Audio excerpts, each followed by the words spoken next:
다른 사람도 그런 수수료 뭐 입출고비 다 똑같이 내잖아요. 똑같이 내면서 돈을 버는 사람이 있고 돈을 못 버는 사람이 있단 말이에요. 쿠팡이 뭐 그 사람들한테 특혜를 주는 것도 아니고 그게 사실은 본인 스스로의 문제다. 그럼 내가 이 100만 원을 썼을 때 얼마를 남겨야 이상적인가? 두 번째는 매출의 몇 %의 광고비를 쓰는 게 이상적인가? 근데 고객이 물건을 살 때 교환 반품을 하려고 물건을 사나요? 그러니까 쿠팡이라서 교환 반품률이 높은 게 아니라 본인 상품이 교환 반품률이 높은 거예요. 왜냐면 이거에 대해서 사실 공개해주는 사람들이 잘 없어요. 그런 이제 말이 나올 수 있죠. 저도 옛날에는 그렇게 생각을 했는데 근데 이거 생각을 살짝 뒤집어 보면은 나만 이 수수료 내고 나만 이 환경에서 파는 건가? 그러니까 환경 자체가 그러면 인정을 하고 그냥 거기에 맞춰서 이제 팔면 되는 거거든. 그러니까 다른 사람도 그런 수수료 뭐 입출고비 다 똑같이 내잖아요. 똑같이 내면서 돈을 버는 사람이 있고 똑같이 내면서 돈을 못 버는 사람이 있단 말이에요. 그러면 조건은 같은데 왜 결과가 다르지? 그러면 이제 쿠팡이 뭔가 뭐 그 사람들한테 특혜를 주는 것도 아니고 저한테도 뭐 수수료 할인을 해주는 것도 아니고 그런 거 없거든요, 일체. 그게 사실은 본인 스스로의 문제다인 거고 계산이 틀렸다라고 밖에 볼 수 없죠. 수수료를 많이 내고 입출고비를 많이 내면 그 많이 내는 만큼 가격을 더 받으면 되잖아요. 그럼 또 그런 얘기 나오겠죠. 그럼 가격을 더 받으면 안 팔려요. 그러면 다시 또 돌아가서 왜 가격을 더 받았는데 안 팔렸는지를 확인해야 되고 내가 남들과 비교했을 때 내 가격은 어떻지? 그냥 내 기준에 싸다고 해서 싼 게 아니란 말이 또 상품성도 확인을 해야 되는 거고 사실 남들과 똑같은 물건을 판다고 하더라도 겉으로 보여지는 것들이 다를 거니까 뭐 좋게 얘기하면 그렇고 안 좋게 얘기하자면 그냥 핑계충입니다. 핑계충. 지금 그 얘기를 보면은 그러니까 안 되는 이유만 나열되어 있어. 그 문제가 생기면 불만할 게 아니라 그 왜 일어났지? 이걸 어떻게 해결해야지? 그냥 무조건 이게 1차원적으로 이 생각 끝이에요. 어떻게든 해결해야 된다. 해결이 안 되면 뭐 안 할 수도 있겠죠. 포기하는 것 뿐이지 이거에 대해서 뭐 외부의 탓을 하고 이렇지 않는데 보통 안 되는 사람 보면 외부 탓을 많이 합니다. 쿠팡 탓, 물건 탓, 판매자 탓을 하죠. 정산주기에 대한 문제는 어떻게 해결을 해야 하는지? 그러니까 보통 우리가 뭐 물건을 살 때 요새는 다 카드 쓰잖아요. 현금 안 써. 이 돈을 이제 일반적인 사업자들도 받았다고 생각하지만 그 돈이 통장으로 바로 꽂히지는 않거든요. 이 신용카드사도 결국엔 그 매출에 대한 승인을 놔주고 그 돈을 넣어주는데 며칠이 걸려요. 제가 알기로. 원래 돈이라는 거는 항상 묶이는 건 맞다. 무슨 사업을 하든. 이런 얘기도 많이 들어봤을 거예요. 막 미수금 못 받아서 사업이 어려워졌다. 오히려 대부분의 사업들은 미수도 많이 깔아요. 굉장히. 미수를 깔아서 실제로 돈을 뭐 한 달, 두 달 이렇게 있다 받는 경우도 있고. 근데 쿠팡은 되게 좋은 게 그런 개념이 없잖아요. 쿠팡이 돈을 안 주는 일은 없잖아요. 우리가 물건을 팔아서 고객한테 돈을 받고 걔네들이 갖고 있다가 뗄 거 떼고 주는 건데 돈을 안 주는 경우는 단 한 번도 없단 말이에요. 그러니까 사실 되게 그게 엄청 큰 장점이에요. 1번은. 그리고 2번은 돈을 나중에 주는 건 물론 뭐 아쉽지만 다들 근데 이제 아실 텐데 그 선정산 생긴 지도 뭐 물론 오래됐고 또 이제 쿠팡 자체 내에서 하나은행이랑 결합을 해가지고 굉장히 빨리 해주거든. 거기 들어가 보면 오늘 매출에 정산될 금액 90%를 내일 줍니다. 내가 버튼만 누르면 내일 입금을 해줘요. 그러면 사실 어떤 사업보다 정산이 가장 빠른 구조거든요. 사실은 선정산을 받으려면 이제 이자를 내긴 해야 되거든. 근데 그 이자가 뭐 비싸다고 느낀다든지 또는 뭐 계산을 안 해봤다든지 굉장히 저렴하거든. 네, 몇 프로 안 돼요. 1년으로 다 따져도 몇 프로 안 되고 심지어 우리가 그 선정산을 받을 때 이율은 더 낮습니다. 왜냐면 1년치에 뭐 이율이 몇 프로씩 떼가는 게 아니라 일할 계산해서 나눠서 떼가기 때문에 당연히 이자를 내고서라도 자금을 받는 편이 훨씬 내 사업을 키우는 데 있어서 유리하겠죠. 초보자 입장에서는 좀 하는 걸 추천드리는 편인데요. 이거는 그냥 자금에 따라서예요. 그러니까 초보든 중수든 고수든 돈이 없으면 이자 내고 땡겨 받아야 되는 거고 초보인데도 뭐 금전적인 여유가 많다? 그러면 굳이 받을 필요는 없겠죠. 광고 효율 왜 이렇게 생각하는 걸까요? 뭐 제가 봤을 때는 보통 돌리면 매출이 나요. 일단 그러니까 광고라는 게 좋아요. 광고를 초보자가 돌리면 매출이 발생합니다. 왜냐? 광고비를 썼고 광고비를 썼다는 거는 그만큼 고객한테 많이 보여줬다는 거고 몇 명이 살진 모르지만 더 많이 봤으니까 더 많이 사겠죠. 중요한 거는 이제 쓴 만큼 벌었냐 광고비를 썼으면 그만큼에 대한 순수익이 더 나와줘야 되는데 그게 발생했냐 안 했냐 인 거거든요. 보통 하루에 막 3만 원씩 쓰더라고요. 최하 뭐 한 달에 그것만 해도 100만 원이거든. 그러니까 굉장히 많은 사실 돈을 지출한다고 볼 수 있어요. 문제는 그럼 내가 이 100만 원을 썼을 때 얼마를 남겨야 이상적인가에 대한 데이터가 없죠. 왜냐면 왜냐면 이거에 대해서 사실 공개해주는 사람들이 잘 없어요. 그러니까 뭐 광고를 어떻게 해라, 이렇게 하면 좋다, 저렇게 하면 좋다에 대한 얘기는 있지만 100만 원을 썼으면 제가 얼마 정도를 남겨가는 게 이상적입니까? 이거 얘기할 수 있는 사람은 잘 없을 거예요. 두 번째는 매출의 몇 %의 광고비를 쓰는 게 이상적인가요? 정해진 건 없지만 근데 이거는 마진에 따라서 이제 달라지는 거거든. 사실 광고라는 게 결국은 내 돈을 써서 노출을 더 많이 하고 쓰는 그런 구조인 건 맞지만 사실은 내 돈을 쓰는 게 아니라 우리는 물건을 팔아서 수익을 남기려고 광고를 하는 거잖아. 그럼 물건 마진에서 쓴다고 생각을 해야 돼요. 그렇잖아요. 내 돈을 써서 물건을 팔았는데 마진보다 광고비가 더 커져버리면 당연히 돈이 안 남을 거 아닙니까? 그 광고비를 많이 쓰면 내 마진이 주는 거고 광고비를 적게 쓰면 마진이 늘어난다. 요 개념으로 일단 생각을 해야 돼요. 그래서 광고비를 뭐 무턱대고 많이 쓴다고 해서 좋은 것도 아니고 적게 써서 효율이 너무 잘 나온다? 그럼 광고비를 더 써주면 효율이 더 잘 나올 수도 있는 거거든. 또는 버는 돈이 더 많아질 수도 있고. 근데 이제 이런 사실은 감도 없고 뭐 데이터도 없고, 그러니까 데이터를 보는 거는 되게 저는 유의미하다고 생각해요. 왜냐면 내가 하려고 했던 걸 누군가 남이 한 거잖아요. 그거를 보여준다? 그럼 내가 저 방법이 맞다고 생각들면 저렇게 하면 되는 거고, 또 아닌 데이터들도 보여주면 굳이 저렇게 안 해도 되잖아요. 광고는 그렇게 생각을 하고, 저희 수강생 그때 사관학교 일기분들, 사관학교 얘기를 요새 많이 하는데 일기분들이 4주차 때 이제 저희 광고에 대해서 좀 말씀을 드렸는데, 광고만 배워가도 이 강의는 아깝지 않았다. 광고를 잘 만질 줄은 몰라요, 사실.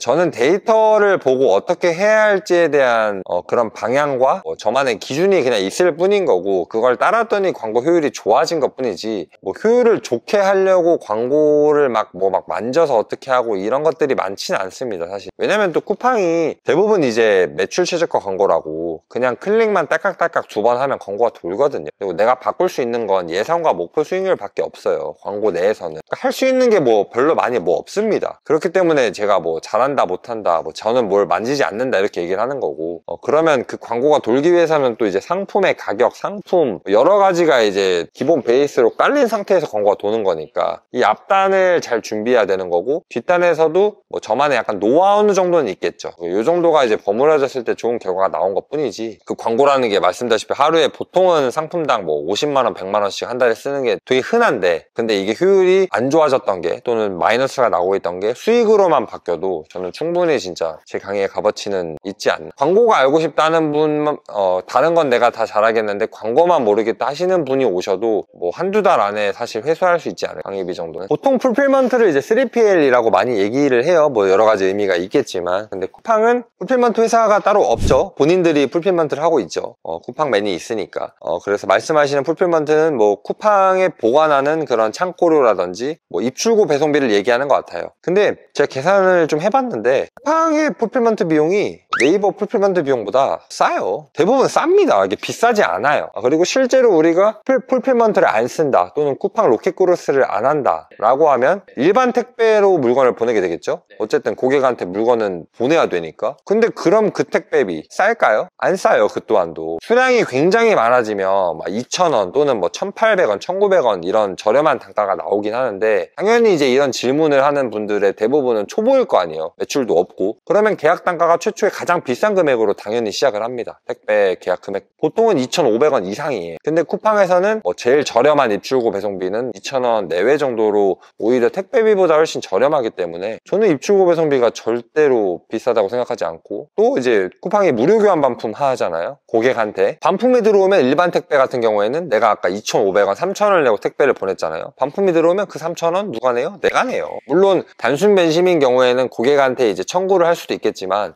쿠팡에서는 사실 또 단순 변심으로 반품이 와도 이걸 고객한테 받는 게 굉장히 까다롭고 증빙하기 어렵습니다. 고객이 단순 변심이라 할지라도 상품에 문제가 있는 것처럼 반품을 하는 경우가 많아서 그 왕복 배송비를 고스란히 내가 부담하게. 근데 이 택배사처럼 왕복 배송비의 개념이 아니라 반품 재입고비라고 해서 따로 받는데 그게 몇백 원 안 해요. 또는 돈 1,000원 이 정도밖에 안 해요. 그러니까 나갈 때는 2,000원, 2,500원이었는데 반품을 회수하는 거는 뭐 1,000원 이 정도밖에 안 한다는 거예요. 비용적으로 봤을 때 일단 더 비싸지도 않고, 당연히 싸면 싸지 그렇게까지 비싸지 않다. 그리고 너무 편하잖아요. 알아서 반품해가면 다시 그 상품 뜯어서 다시 포장해서 다시 나가고, 이 엄청난 이 잔비용들을 쿠팡이 대신 해주면서 그 비용을 받는 거는 굉장히 싼 거다 라고 저는 생각을 하고 있어요. 또 뭐 가격을 근데 앞으로 아마 계속 올릴 거거든요. 왜냐면 쿠팡은 장사 잘 되니까. 그리고 자기들도 이게 싸다는 걸 알아요. 일단 지금 싸게 만들어 놓고 셀러들을 모집하는 거거든요, 계속. 그래서 올릴 거예요, 분명히. 근데 올려도 할 말이 없는 게 써야 돼요. 그리고 나만 올라가나? 아니요, 다른 사람도 다 올라갈 거예요. 그럼 어떻게 되겠어요? 마진이 줄겠죠? 그러면 그 마진이 준 걸 그대로 팔 거냐, 또는 그 마진이 줄어든 거를 판매가에 녹여서 판매가를 올릴 거냐. 근데 대부분 아마 소폭 상향은 하겠죠. 또는 마진이 다 줄거나. 이거는 나만 겪는 문제가 아니라 다 같이 겪는 문제이기 때문에 상관없라고 저는 생각을 합니다. 교환 반품률이 높아서 남는 게 없다. 일단 교환 반품률이 그죠, 높다는 거는 안 좋은 거겠죠? 왜냐? 고객이 받았는데 뭔가가 마음에 안 들거나 뭔가 불량이 있거나 하니까 교환 또는 이제 필요 없으니까 반품을 하는 거죠. 그러니까 웃긴 게 처음에 살 마음이 분명히 있으니까 산 건데 기대했던 것과 다르거나 별로니까 반품을 하는 거란 말이에요. 그러니까 쿠팡이라서 교환 반품률이 높은 게 아니라 본인 상품이 교환 반품률이 높은 거예요. 물론 쿠팡이라는 플랫폼 특성상 무료 교환 반품이 되니까 교환 반품률이 높은 거 아니냐, 어느 정도 맞는 말이긴 해요. 근데 고객이 물건을 살 때 교환 반품을 하려고 물건을 사나요? 그러니까 무료 교환 반품이니까 사서 무료 교환 반품해야지 라고 마음 먹고 물건을 사는 구매자는 거의 없을 거예요, 진짜. 악질적인 구매자도 있다고는 해요. 뭐 의류 같은 거 진짜 사서 한두 번 입어보고 사진 촬영하고 반품하는 사람도 있다고 하는데, 그런 특수한 케이스 빼고 내 물건의 교환 반품률이 높다? 그건 내 상품에 문제가 있는 거거든요. 그러니까 쿠팡이랑은 상관이 없는 거예요. 내 상품에 왜 교환이 일어났지, 왜 반품이 일어났지. 근데 웃긴 게 이걸 다 보여줍니다. 요새 쿠팡이 그 반품의 사유들을 반품 쪽 그 탭에 들어가시면 고객이 무슨 이유로 반품을 했는지 다 보여줘요. 뭐 예를 들면 사이즈가 맞지 않음, 기대와 다름, 뭐 이런 사유였다면 내가 스몰로 표시한 게 고객이 입어보거나 착용했을 때는 스몰이 아닌 거죠. X 스몰이거나 이건 미디움인데 큰데, 그러면 내가 상품 사이즈를 잘못 표기했다고도 볼 수 있는 거예요. 중국에서 X 스몰로 왔다고 해서 X 스몰로 팔 게 아니라 실제로 국내에서 또는 그 상품군에서 사람들이 X 스몰은 어떤 사이즈를 X 스몰이라고 인식하는지를 보고 내 상품 사이즈와 그 표기된 사이즈가 맞지 않았으면 바꿨어야겠죠. 신발 같은 경우도 피디님 그런 거 있잖아요. 똑같은 270인데 얜 좀 작고 얜 좀 크고, 그러니까 크니까 10mm 뭐 크게 사라 이런 거 본 적 있으실 거예요. 근데 그게 전 잘못됐다고 보는 거예요. 왜 10mm를 크게 사야 돼? 내 발이 280이면 280짜리를 사게 해줘야지 왜 270을 사서 뭐 10mm가 크게 나오니 270을 사세요. 그러니까 그걸 안 본 사람은 당연히 기존 사이즈를 사서 와봤더니 뭐야 왜 이렇게 커? 이거 뭐 크게 사라고 돼 있었네, 작게 사라고 돼 있었네, 이러고 교환 반품하는 거거든요. 두 번째는 이제 교환 반품률이 유독 높은 카테고리들이 있습니다. 사실은 방금 말씀드린 의류라든지 뭐 신발이 될 수도 있겠고요. 사이즈라는 게 사실 사람마다 좀 애매하잖아요. 저도 그래서 사이즈가 많은 상품들을 좋아하지 않아요. 그러니까 교환 반품이 많은 게 당연하다. 반대로 교환 반품률이 적은 것들도 있겠죠. 예를 들면 식품이 될 수도 있겠고, 일단 이런 것들은 먹어봐야 아는 거기 때문에 일단 구매하면 먹습니다. 먹고 맛이 없어서 반품을 하는 경우도 있을 수 있겠지만 대부분은 그냥 에이 맛 없네 다음에 안 사야지 인 거고, 그런 것들 인 것 같아요. 사실 말할 게 굉장히 많아요. 사업을 그래도 짧게 하긴 했지만 쿠팡만 그래도 이제 벌써 올해가 되면 만 2년 정도 하게 됐는데 굉장히 많은 일이 있었고 또 많은 돈도 날려보고 되게 다양한 상품을 저는 항상 도전하거든요. 카테고리가 하나도 안 겹치는 그런 수십 가지의 상품들을 다 해보면서 말씀하셨던 교환 반품률이 뭐가 높은지도 알고 있고 어떤 게 낮은지도 알고 있고 또 낮추려면 어떻게 하는지도 알고 있고 되게 원리적이고 기초적인 정보일 수도 있지만 항상 강조하는 게 이제 본질이고 기본이다 보니까 그런 내실이 튼튼하면 사실 외부의 그런 잡음들에는 좀 잘 안 흔들리게 되는 것 같고, 그걸 한번 경험을 본인이 해봐야 됩니다. 계속 드리는 말씀. 제가 계속 똑같은 얘기하고 사실 이제 좀 지루할 수도 있거든요. 그게 단 걸 어떻게, 진짜 그게 다고 그게 가장 중요한데 어떡해요. 나한테 배운 사람이 잘 되는 건 너무 좋은 일이죠. 그분이 잘 돼서 저희한테 해가 되는 게 1도 없기 때문에, 그러니까 좋은 거예요. 이게 이커머스업이 상대방 잘 되는 거를 해가 된다고 생각하는 사람이 있는데 그러면 안 돼요. 대부분이 그렇게 생각하는... 대부분이 그래요. 사실 본인 밥그릇 뺏긴다고 그렇죠. 생각하는데 아니에요. 차가 혹시 이게 얼마짜리인지? 신차가는 한 1억 7천 정도 되고 제가 구매했을 때는 1억 한 3천에 해봐야 아는 건데 단기간에는 뭐 안 될 수 있어도 사업을 꾸려 나가면 언젠가는, 그러니까 꼭 꿈만은 아니다. 그 언제가 될지는 저도 모르죠 사실. 그거 알면 뭐 참 좋겠지만 포기만 안 하고 잘 간다면은 뭐 탈 수 있지 않을까. 뭐 이 친구라고 뭐 본인이 이 나이 때 이걸 탄다 못 탄다 이거를 알 수가 없죠. 그냥 하다 보니까 이렇게 된 거라서 사실은 그냥 하면 돼요. 그러니까 하면 자연스럽게 이런 거는 따라오는 거지. 뭘 이걸 뭐 몇 년 안에 탈 수 있냐 없냐 이건 모르죠 아무도. 사실 목표는 있으면 좋긴 좋은 게, 저도 이제 차를 정말 좋아하는 사람으로서 나중에는 꼭 타야겠다는 이게 항상 머릿속에 있었기 때문에 그게 원동력이 좀 됐던 것도 있는 것 같아요. 그냥 굳이 차 아니더라도. 좋은 차를 타면 뭐가 좋나요? 좋죠. 네. 네, 좋은 차 타면 좋아요. 뭐가 좋아서 좋냐고. 좋은 차. 일단 뭐 내 만족감이죠. 일단 내 만족감이 제일 크고, 두 번째는 솔직히 외부에서 보는 것도 좀 달라 보이는 것도 있긴 있어요. 솔직한 마음으로. 그게 없으면은 누가 비싼 차 살까요? 세 번째는 성능. 진짜 차 성능도 달리긴 달라요. 그것도 있는 것 같아요. 저는 원동력 좀, 이게 결국에는 유지가 이제 다른 뭐 저렴한 차보다는 유지하는 게 더 많이 드는 게 일반적이니까, 그러다 보니까 고정 지출이 조금 늘어나고 하면 열심히 일해서 더 많이 벌어야 되니까, 또 내려갈 수는 없잖아요. 차라는 것도 그렇고 집이라는 것도 그렇고. 아유, 근데 일억맵님이 뭐 사주시거나 이런 게 있어요? 뭘요? 뭘 주거나 사주거나. 아, 네. 형님은 네. 뜨거워하고 먹고 얘기했죠. 아, 예. 엄청 예. 그 좀 주변 사람들 되게 잘 챙겨주세요. 예. 그리고 엄청 그 조그만 거에는 엄청 이제 조금 약하신데, 큼직큼직한 거 해가지고 아무래도 형님이 사주시고 감사하죠. 맞나요? 몰라요. 근데 뭐 맞기도 한데 이제 알아서 해야지. 이제 뭐 나보다 많이 버는데 뭐 언제까지 사줘야 돼, 그죠? 이 정도 벌게 해줬으면 이제 알아서 먹고 살아야지. 모기에 피를 빨아가라. 혼자서 워낙 잘할 친구이기 때문에. 근데 힘들 때는 뭐 저도 힘들었지만 서로 도와준 거고.